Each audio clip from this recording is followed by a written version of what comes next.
अस्सलाम वालेकुम, आप देख रहे हैं शहजाद इकबाल एक्सक्लूसिव। कल जो अडियाला जेल के बाद तमाशा लगा, हमने देखा कि एक मरतबा फिर जो बहनें थी, जो लॉयर्स थे पीटीआई के, उनको इजाज़त नहीं मिली इमरान खान से अडियाला में मुलाकात की, और इसके बाद उन्होंने वहाँ पे एहतजाजन धरना दे दिया। और ऐसा नहीं है कि वो जो धरना था वो कोई बहुत सैकड़ों लोग वहाँ पर मौजूद थे या अडियाला के रास्ते रोक दिए या सड़कें ब्लॉक हुई। वो तकरीबन आधा किलोमीटर 1 किलोमीटर दूर बैठे हुए अपना एहतजाज रिकॉर्ड करवा रहे थे और कह रहे थे कि हम यहाँ से नहीं जाएंगे।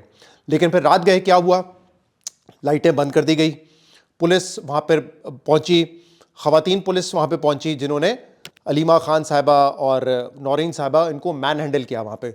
उनको बाकायदा कहा जा रहा है कि घसीटा। आज उन्होंने एक प्रेस कॉन्फ्रेंस में बताया है कि उनका हाथ पहले ही इंजर्ड था, ज़ख्मी था पिछले साल, और उसके बाद उनको सड़कों पे घसीटा गया। और बड़ा एक जो वीडियोज़ भी आ रही है, पैनिक है कि कहाँ चली गई हैं इमरान खान की बहन उज़मा साहिबा। तो उस हवाले से हमने देखा कि जितने भी जर्नलिस्ट हैं पाकिस्तान में इसकी मज़म्मत कर रहे हैं, सिविल सोसाइटी के लोग इसकी मज़म्मत कर रहे हैं, क्योंकि ये जबर का इस वक्त मकसद समझ नहीं आ रहा। मतलब हुकूमत अपनी पोजीशन को मुस्तहकम कर चुकी है, ना उनको एहतजाज से ख़तरा है, ना उनको अब डोनाल्ड ट्रंप से ख़तरा है, ना उनको अदालतों से ख़तरा है। यानी कि वन पेज भी मजबूती से चल रहा है, लेकिन फिर भी इस जबर के बाद वो क्या हासिल करेंगे, ये कोई सेंस नहीं इस वक्त बनती है। एक तो पहले बात तो ये कि जो आईनी और कानूनी राइट है कि इमरान खान अगर इस वक्त जेल में है तो उनकी लॉयर्स की मीटिंग उनसे हो सकती है, उनकी फैमिली की हो सकती है, और इस्लामाबाद हाई कोर्ट उसकी परमिशन भी दे चुकी है। वो ऑर्डर दे चुके हैं कि आपने मुलाकात करनी है उनसे, 2 दिन उसके मुतय्यन किए गए। सलमान अकरम राजा को कहा गया कि आपने लिस्ट देनी है 6 लोगों की जो मुलाकात करेंगे। लेकिन एक कानूनी इख्तियार अपनी जगह, इस्लामाबाद हाई कोर्ट का ऑर्डर अपनी जगह, लेकिन फिर भी जो अडियाला जेल सुपरिटेंडेंट है वो इसको अपने जूते की नोक पर रखते हैं। वो कहते हैं वी डोंट केयर, कहीं से भी ऑर्डर आ जाए, हमने मुलाकात नहीं करने देनी।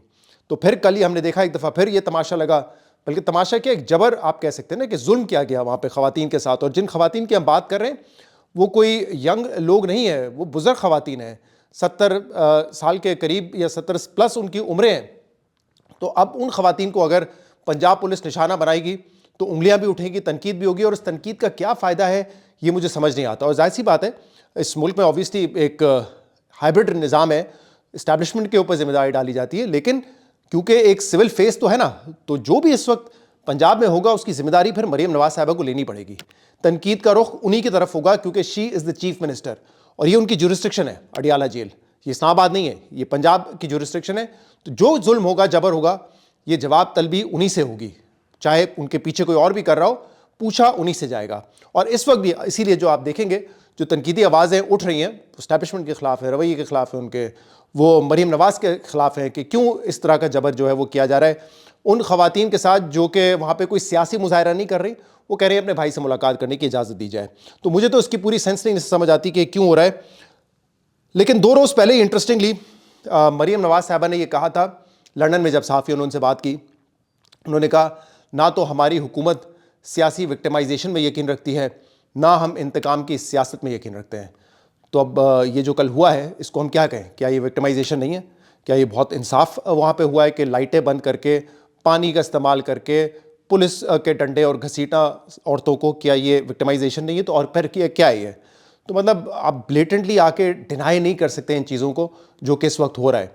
अगर आप समझते हैं कि आपके साथ माजी में गलत हुआ है, और हुआ है, हमने इस पर बहुत सारे शोज़ किए हैं। जब अवारी टावर में आप थी और वहाँ पर रेड हुआ रेंजर्स का, तो सब ने, जो भी जी शऊर लोग हैं, शायद पीटीआई के लोग उस वक्त भी कह रहे थे ठीक होगा, लेकिन सिविल सोसाइटी, जर्नलिस्ट की बड़ी तादाद वो उसको कंडेम कर रही थी, उसकी मजम्मत कर रही थी। लोग आपके साथ खड़े हुए थे। ऐसा नहीं है कि लोग उस वक्त पीटीआई के साथ मिलकर इस पर कोई बहुत खुशी का इज़हार कर रहे थे कि किसी के बेडरूम में जाना दुरुस्त है। फिर आपकी वालदा के साथ जो हुआ, वो बीमारी में थी, उनको आखिरी मौक़ों पर भी बात करने की इजाज़त नहीं मिली कि वो नवाज शरीफ साहब से बात कर सकें, आपसे बात कर सकें। तो वो चीज़ें जब आप गिनवाती हैं तो लोग आपके साथ खड़े होते हैं। बट क्या इसका ये मतलब है कि अब जो हो रहा होगा आप उसको डिनाई कर देंगी, या आपके लोग जो हैं पार्टी के वो जस्टिफाई करेंगे कि देखें हमारे साथ भी ये हुआ था? मतलब ये डज नॉट मेक सेंस, क्योंकि ये साइकिल तो फिर कभी रुकेगा नहीं। अगर आज आप ये कहेंगे कि देखें हमारे साथ ये हुआ, तो फिर हमारे दौर में जब ये हो रहा है तो आप हमें क्यों ब्लेम कर रहे हैं? ये तो हमारे साथ भी जुल्म हुआ है, मेरी वालदा के साथ जुल्म हुआ है, मेरे साथ जुल्म हुआ है। तो फिर इससे पीछे चले जाएंगे, पीपल्स पार्टी कहेगी कि आपने हमारे साथ कितना जुल्म किया है। वो आज भी बेनज़ीर साहिबा की 2 बच्चों के साथ جیل جاتے ہوئے کی تصاویر دکھا کے آپ کو ایمبیرس ہی کیا جاتا ہے نا, تو یہ سائیکل جو ہے نا, وشیس سائیکل, یہ کہیں نہ کہیں رکنا پڑے گا, اس کو روکنا پڑے گا, اس کی ذمہ داری آپ کو لینی پڑے گی. ہر بار یہ جسٹیفائی نہیں کیا جا سکتا, کیونکہ کل کو پھر کوئی اور اقتدار میں آئے گا, پی ٹی آئی آئے گی, پھر وہ ظلم کرے گی, پھر وہ کہیں گے کہ دیکھیں ہماری 70 سال کی بزرگ خواتین کے ساتھ آپ نے کیا کیا تھا, تو ہم بھی یہ کریں گے. تو this cycle has to stop somewhere. تو ایک تو یہ مریم نواز صاحبہ کا بیان تھا, اور ایک اور انٹرسٹنگ بیان جو ہے, بیان نہیں بلکہ میں تو کہتا ہوں بڑا اچھا انوویٹو ایک قدم ہے جس کا ذکر عظمہ بخاری صاحبہ نے اس دن کیا. انہوں نے کہا ہم اسمارٹ سیکیورٹی فار وومن کے لیے ڈرون پولیسنگ کا آغاز کر رہے ہیں. میرے خیال سے بہت اچھا انیشیٹو ہے. اس ملک میں خواتین کے ساتھ ہراسمنٹ کے واقعات سڑکوں پہ, گلیوں میں, بسوں میں, دفاتر میں, ہر جگہ ہوتے ہیں.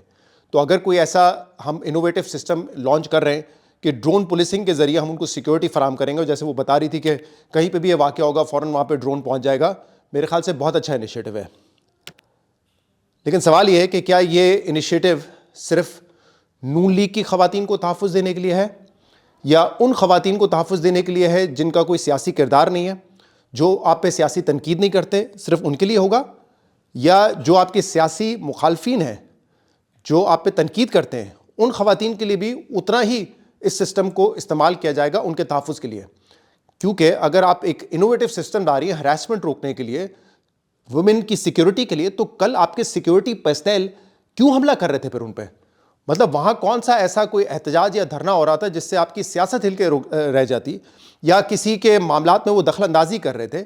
اور اگر آپ کو لگتا ہے کہ سڑکیں روکنے سے کوئی وہاں پہ بڑا ایک کوئی law and order situation create ہو گئی تھی, ٹریفک جام ہو گیا تھا, اور طریقے ہوتے ہیں. لائٹیں بند کر کے گھسیٹنا یہ تو طریقہ نہیں ہے لوگوں کو ڈسبرس کرنے کا. تو پھر اگر یہ آپ کہہ رہے ہیں کہ ہم خواتین کی جو سیکیورٹی ہے ان کے تحفظ کو پرائرٹی دے رہے ہیں, اس کے لیے انوویٹو سسٹم لے کر آ رہے ہیں, تو کل خواتین کے ساتھ یہ بدتمیزی, جبر, یہ بدسلوکی کیوں کی گئی؟ کیا جواب ہے اس کا؟ کیونکہ ہمارے ہاں میں یہ دیکھتا ہوں سیاست میں کہ جب اپنی عورت پہ بات آتی ہے تو سب کو بڑا برا لگتا ہے کہ دیکھیں ہماری بہن بیٹی چادر چار دیواری کا تقدس پامال ہو گیا. لیکن جب آپ کے مخالفین کے ساتھ, ان کی عورتوں کے ساتھ یہ ہو رہا ہوتا ہے تو کسی کو فرق نہیں پڑتا. پی ٹی آئی کے دور میں جب یہ ہو رہا ہوگا نون لیگ کے ساتھ, پی ٹی آئی کو فرق نہیں پڑا, جیسے میں نے ابھی ہماری ٹاور والی مثال دی. لیکن جب دوسری طرف اب پی ٹی آئی کی خواتین کے ساتھ ہو رہا ہے, نون لیگ کی خواتین چپ ہیں, جھوٹ بول دیں گے, نہیں کچھ بھی نہیں ہوا, کسی کو نہیں گھسیٹا, کسی کو نہیں مارا, فوٹیج دکھائیں, کہاں ہے یہ ساری چیزیں؟ تو دس ہیز ٹو اسٹاپ.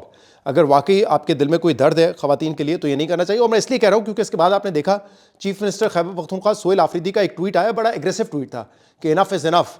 یعنی کہ اب دیکھیں, سوچیں کہ اب یہ چیف منسٹر یا کے پی حکومت, کیونکہ کل جو مار کٹائی ہوئی اس میں مینا خان بھی تھے جو کہ کے پی کے منسٹر ہیں, اور کھٹک صاحب بھی تھے جو کہ ایم این اے ہیں پاکستان تحریک انصاف کے. تو اب یہ اگر چیف منسٹر کہتے ہیں کہ ہم احتجاج کریں گے, آپ عمران خان سے ملنے نہیں دیتے, ہماری خواتین کے اوپر لاٹھیاں برساتے ہیں, ان کو مارتے ہیں, ہم احتجاج لے کر آئے اسلام آباد کی طرف, کیا ہوگا؟ وہی ہوگا, 6 دن تک شہر مفلوج رہے گا, چاہے وہ یہاں پہنچ سکے یا نہ پہنچ سکے. وہ اگر اسلام آباد آنے کی کال دیتے ہیں کے پی میں بیٹھے ہوئے, کیا ہوتا ہے؟ ہم دیکھتے ہیں کہ 4 دن پہلے کنٹینرز لگ جاتے ہیں, پورا اسلام آباد اور آنے جانے کا جو موٹر وے ہے مفلوج ہو کے رہ جاتا ہے. کیا اس سے پاکستان کو فائدہ ہوتا ہے؟ کیا پاکستان کے برانڈ کو فائدہ ہوتا ہے؟ کیا پاکستان کے کاروباری طبقے کو فائدہ ہوتا ہے؟ کیا بچے جو اسکول جاتے ہیں ان کو فائدہ ہوتا ہے؟ نہیں ہوتا نا. پورا شہرہ بند کر کے رکھ دیتے ہیں. تو why do you want that situation? اگر آپ اپنی حکومت کو سیکیور کر چکے ہیں, اب چیزوں کو اسموتھلی آگے بڑھنے دیں, ایک ملاقات کرنے دیں, ورنہ ملاقات کے نام پہ ایک اور احتجاج ہو جائے گا. اور جب کال ہوگا اور یہ پہنچیں گے برابر میں, پھر حکومت کہے گی کہ نہیں اڈیالہ کے دروازے کھولو, مذاکرات کرتے ہیں. یہ ہوا تھا نا 26 نومبر سے پہلے کہ فوری طور پہ دروازے کھل گئے, آپ نیگوشیٹ کرو. پھر ایک مرتبہ مجھے یاد ہے اس سے پہلے احتجاج کے لیے پی ٹی آئی آ رہے تھے, یہاں پہ کانفرنس تھی, لاسٹ ڈے صبح 6-7 بجے جو ہے وہ اعظم سواتی اور دیگر لوگوں کو ملنے کی اجازت دی گئی کہ یار عمران خان سے بولے کہ دھرنا نہ کرے, بھی فلانا کانفرنس ہو رہی ہے یہاں پر. تو جب آپ کو پتہ ہے آخری وقت میں یہ کرنا ہوتا ہے کیونکہ شہر مفلوج ہو جاتا ہے, تو پھر پہلے سے کیوں نہیں عقل کے ناخن لیتے اور اس کو آپ اوائڈ کرتے ہیں؟ کیوں نہیں کرتے اوائڈ؟ تو اب مجھے نہیں پتا پی ٹی آئی کا کیا رد عمل ہوگا. بہرحال شاید فیصلہ انہوں نے یہ کیا ہے کہ اب وہ سپریم کورٹ جائیں گے اور وہاں سے استدعا کریں گے کہ اسلام آباد ہائی کورٹ کے آرڈرز کے بعد بھی ہمیں کوئی ریلیف نہیں مل رہا, تو سپریم کورٹ اب اس ملاقات کو یقینی بنائے.